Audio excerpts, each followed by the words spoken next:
Olá, bem-vindos ao canal Kelvin Christ.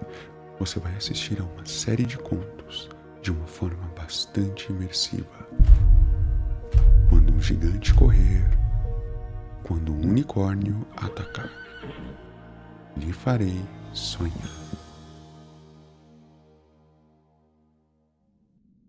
Eu vou contar mais uma história do livro Um Tesouro de Contos de Fadas, lançado em 1994, com histórias clássicas ilustradas por Anne-Claude Martin.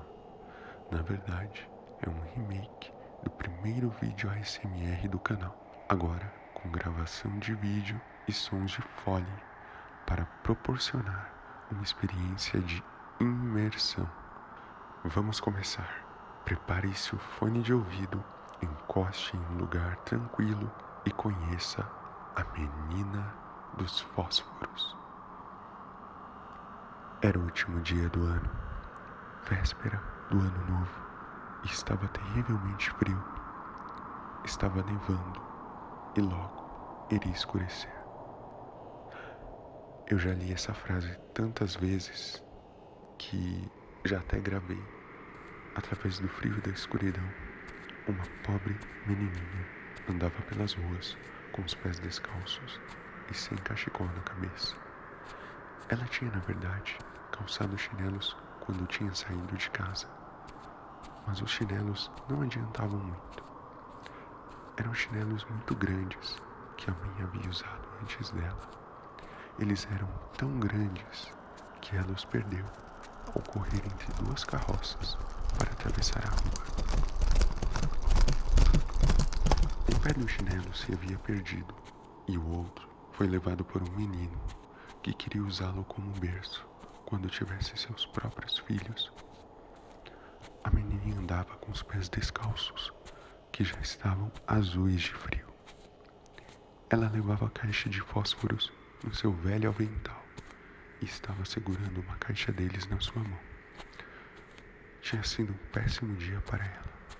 Ninguém havia comprado nenhuma caixa de fósforos e ela não tinha ganhado sequer um tostão. Ela estava com muita fome e muito frio e parecia muito frágil. Pobre menininha.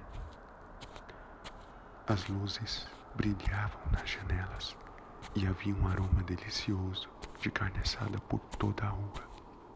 Tudo que a menininha conseguia pensar é que era véspera de ano novo. Ela se sentou e tentou se aquecer num canto, entre duas casas. Ela foi tendo cada vez mais frio, mas não tinha coragem de voltar para casa, pois teria que levar de volta todos os fósforos e nenhum tostão. Seu pai iria bater nela, e além disso, em casa também fazia frio. Eles viviam somente numa cabana pequena, e o vento soprava através dela, embora as fendas grandes tivessem sido enchidas com palha e trapos. Suas mãozinhas estavam quase inertes de frio. Um fósforo aceso serviria para algo, pelo menos. Talvez ela pudesse pegar só um da caixa, riscar contra a parede e esquentar os seus dedinhos. E assim ela tirou Como brilhava, como queimava. Era uma chama quente e delicada, exatamente como uma velhinha, quando ela colocou a sua mão ao redor. Mas que luz estranha!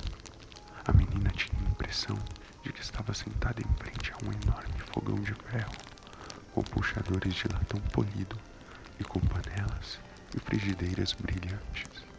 O fogo era magnífico e dava tanto calor.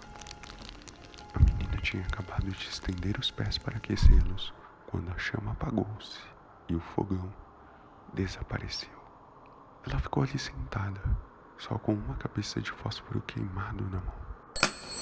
A menina acendeu outro fósforo que queimou e brilhou, e onde a luz iluminou a parede, ela ficou transparente, como gaze. A criança podia ver dentro de um aposento, onde havia uma mesa coberta com uma toalha branca exposta com porcelana fina. Havia um ganso assado, recheado com ameixas e maçãs, que enchia o aposento com um cheiro delicioso. Que surpresa! De repente, o ganso pulou do seu prato e, com o garfo e a faca ainda espetados nas costas, rolou no chão, diretamente sobre a pobre menininha. Então o fósforo apagou-se e não havia mais nada para ver, senão a parede fria e espessa. Ela acendeu um terceiro fósforo. Imediatamente se encontrou sentada sob uma magnífica árvore de Natal. A árvore era maior e estava decorada de uma forma muito mais bonita do que aquela que ela tinha visto através das portas de vidros na casa do comerciante rico no Natal passado. 1000 velas ardiam acesas nos ramos verdes e parecia que todos os enfeites coloridos estavam sorrindo para ela. A menininha levantou as mãos e o fósforo apagou-se. As velas de Natal subiram cada vez mais alto e ela então se deu conta de que eram apenas estrelas. Uma delas caiu e formou um longo risco de fogo no céu.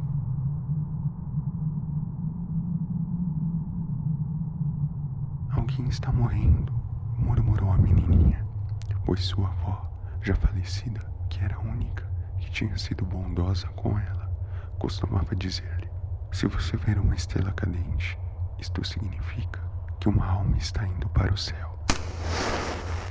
Ela acendeu outro fósforo na parede, que fez um clarão enorme. Desta vez, no meio da claridade, ela viu sua avó. Ela parecia tão meiga e tão brilhante. Ah, vovozinha, leve-me com a senhora, pediu a menina. Quando o fósforo se apagar, eu sei que a senhora não vai mais estar ali. A senhora vai desaparecer, exatamente como o fogão de ferro, o ganso assado e a linda árvore de Natal. Ela de repente acendeu o resto da caixa, porque queria reter a sua avó, e os fósforos arderam com tanto brilho que iluminavam mais do que a luz do dia. Sua avó nunca tinha parecido tão alta e tão bonita.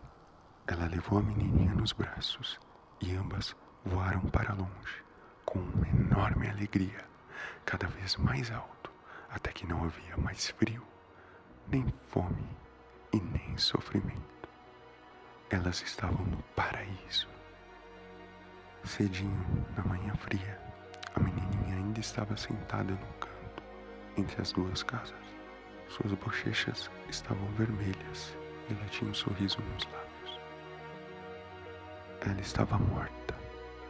Tinha congelado até morrer na véspera do ano novo.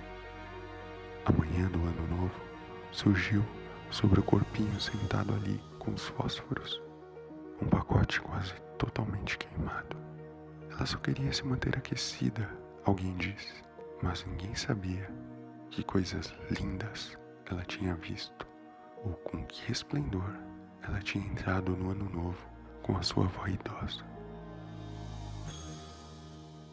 Essa foi a história A Menina dos Fósforos.